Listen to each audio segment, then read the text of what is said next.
Let's see how to do the reverse single crochet.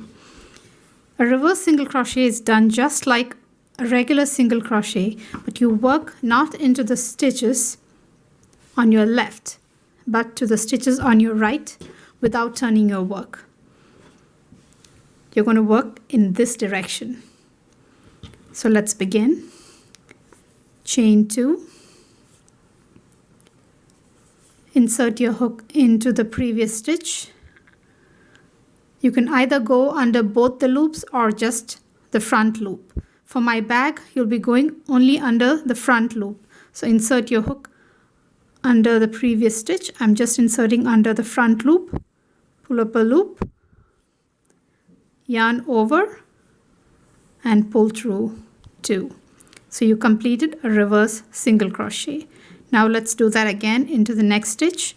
Insert your hook into the previous stitch. I'm inserting only under one of the loops. Pull up a loop, yarn over, and pull through 2. Let's repeat that. Insert your hook into the previous stitch, pull up a loop, yarn over, pull through 2. Insert your hook under the previous stitch, pull up a loop, yarn over, pull through 2. And you keep working like that. Feels a little odd in the beginning, but you get used to it. And it gives you a nice raised ridge pattern. This here was also worked using a reverse single crochet.